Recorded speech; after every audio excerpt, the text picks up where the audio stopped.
welcome to District 86 Toastmasters radio show. Meet with fellow Toastmasters. Learn secrets of public speaking and tips of leadership. We broadcast from Ontario, Canada. Follow us online at www.toastmasters86.org. I am Vitaly Fursov, District 86 Public Relations Officer and today's show host. It is my privilege today to welcome to the show our own District 86 Champion of Public Speaking, winner of 2014 District 86 International Speech Competition, Mr. Rene Vander Pryt. Rene, hi. Hi, thank you. Thanks for having me. We will be doing just a conversation, if you don't mind. Sure. And let our listeners to know you a little bit better before you leave to Kuala Lumpur. By the way, are tickets already arranged? Tickets are arranged, flights arranged, hotels arranged, everything's ready to go. Wow, lucky man. Okay. You're definitely looking forward to this. Huh? I am. I will take the opportunity when it comes. Who will take you to the airport? My oldest daughter, actually, my 18-year-old daughter is going to drive me there, and she wants my car, so for the week. So there you go. It's worth her while to drop me off and pick me up.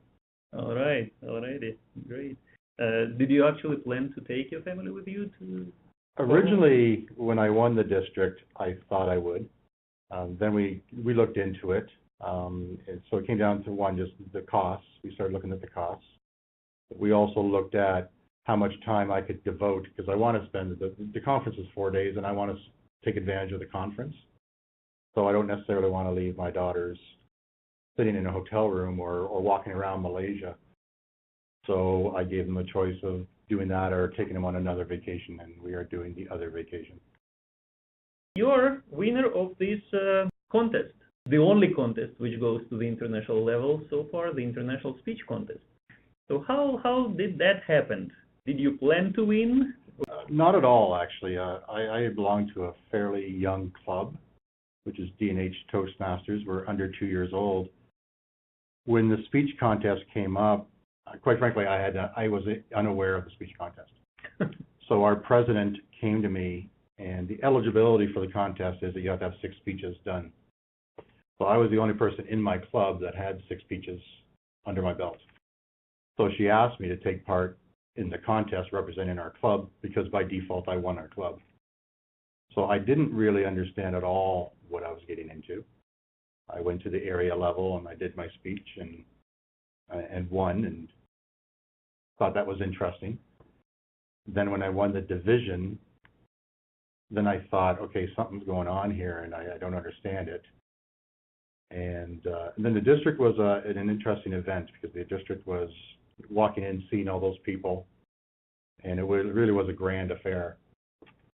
That's when it really hit me that I was doing something that perhaps I was unexpected for. Did not understand what was happening, and until then did I really look down and say, okay, so what am I doing? Because I remember when I won District 86, I was being congratulated after, and I remember someone coming to me and shaking my hand saying, well, good luck in Malaysia. And I remember thinking, Malaysia? What are you talking about? So that's when it hit me that I perhaps had won something quite big. So yeah, it was somewhat accidental that this all happened. Congratulations. Rene, listen, for our listeners who haven't seen your speech, could you brief us into your speech maybe, or maybe if you want just to demonstrate it, or tell us about the speech. It's interesting. I've had people ask me, what's your speech about? Like family members will ask me, well, what is your speech about then that you won these contests? And I say, well, it's about a yard sale, which sounds unimpressive.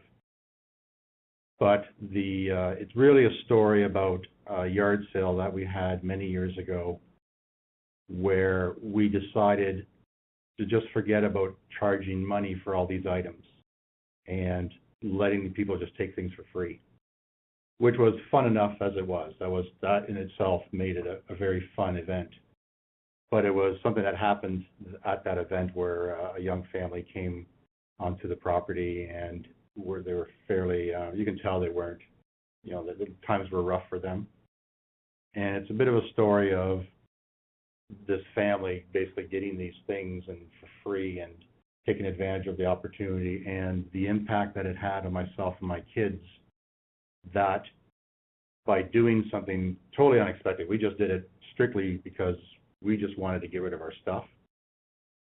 And it ended up being something very special that happened to us, that this young family took these items back, and the happiness in their face and the amount that it obviously helped their lives, that it became this event now that we always talk about and we always remember. And the speech ends with a bit more of a giving back message in regards to, I'm having a yard sale. Did I really need the money from a yard sale versus people who really need this stuff because they just can't afford to buy items on their own. Mm-hmm. Mm-hmm. And you're working with some charities as well, right? I thought that you donating money out of those sales to charities.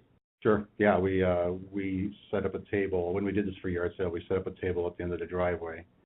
My kids wanted to do the Humane Society. I asked the kids, okay, who do you want to give the money to? Because people will want to give money. So the kids said, yeah, I want to do Humane Society. And what I didn't get into in the speech was this table that they set up, and they brought the cat out, and they brought all this animal stuff out, and tried to make almost an animal display out of this table at the end of the driveway for people to donate money if they wanted to donate money. Mm-hmm. So yeah, so we, over the years, we've probably given, I think, $700-800 through the different yard sales to the Humane Society. Right, and during your speech, you classifying the purchasers on your yard sale. Yes. Well, it's an interesting when you see these people. What we found very amusing that day was the reactions people had when walking in and having a yard sale where nothing's for sale, where everything's for free. So the speech talks about the different reactions you have. You have the people who are very confused because they've never seen such a thing, and tend to not want to ask questions, and they walk away. You have the ones, and I remember this clearly, is a lot of people come to the donation table saying, okay, so how much do you want for this item? And it's like, well, no, if the item's free, donations, it's totally up to you. It's optional. You don't have to give a thing. And I remember that clearly, that's why I spiked it out as one of the groups, because it was just odd that so many people that day asked us how much money they wanted us to donate, or how much they should donate for an item that they took off the table. And then the people, that were taking lots of stuff, and but it was my neighbors that really made the yard sale, because the neighbors coming by, and people that I know were coming by, and they're just donating money, and they're not taking anything. Mm-hmm. So it ended up being, again, this event that kind of spawned a life of its own. Mm-hmm. In regards to what it was, when in the beginning all it was us trying to get rid of our stuff. Okay, and that yard sale was in London, Ontario, is that it was. Right, and you belong to the club in Mississauga, Ontario. I do. How is that happening? Why did that happen? So why did that happen? So I work for a company called D&H, and we are headquartered in Toronto. So we have two offices in Toronto. One's in Mississauga, one's on the east side of Toronto. And we have satellite offices all over the country, one being in London. My role puts me in Mississauga 1 or 2 days a week. So I drive up the highway, depending on schedule and development, depending on needs. So I'm here a fair bit in Mississauga, and they just started the Toastmasters club here in the office here in Mississauga. So I figured I have enough control over my schedule that I'll join, and I'll just make sure that I'm here whenever there's a meeting.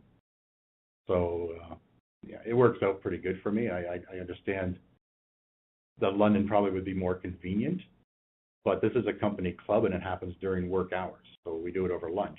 So that makes it and it's very much sponsored by the company. So it's very convenient for me because it happens during work hours when I'm here anyways.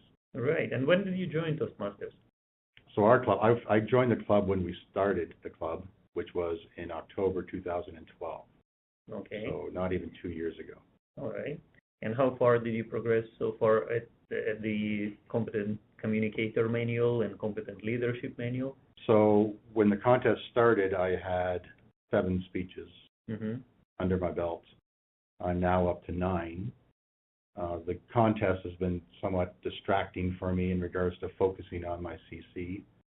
So I have my 10th still to do, and I think it will somehow relate to this entire experience. My CL, quite frankly, I'm not sure how far along I am in it. I'm not very good at coming to club meetings and writing down or tracking my roles. So I do that to a point, but we will delete this from the recording. Perfect. Just kidding. All right. Listen, from the time when you learned that you will be going to Malaysia till now, it's pretty much right now. It's what, couple of weeks before you go? 3 weeks. Less than 3 weeks. Right. So it was about 4 months for you to really rehearse for that stage. Yeah. What have you done to improve your speech so far, and how did you spend this time? So that's a very interesting question, because 4 months I found is a very long time to try to keep a speech fresh in your head. So initially, the strategy that I discussed with some of the executives in the district was to really put myself out there to do club visits, and so that I could just continue to practice the speech and keep it fresh and keep it in my head, and as well then to take the step forward and try to start developing the speech and trying to make it better. So I have been working with different coaches through the area. I've worked with Susan Lane Robinson and Mary McCartney in the beginning, who offered their services to help me out, which was very beneficial. And then right now I'm working with Jeremy Tracy, who has coached some of the big names in the business, and he's working with me right now as I do final preparations. So the speeches continue to evolve. Even my first speech, I met with Jeremy earlier this week, and we've made a few little tweaks to it. So it's not immune to some changes at this point, but subtle changes. That's very interesting. Actually, working with coaches, what have you found? How does that experience affect in you, your skills and your understanding of public speaking, your understanding of stage? Yeah. What are you learning so far? So I'm learning that speaking is very different than coaching.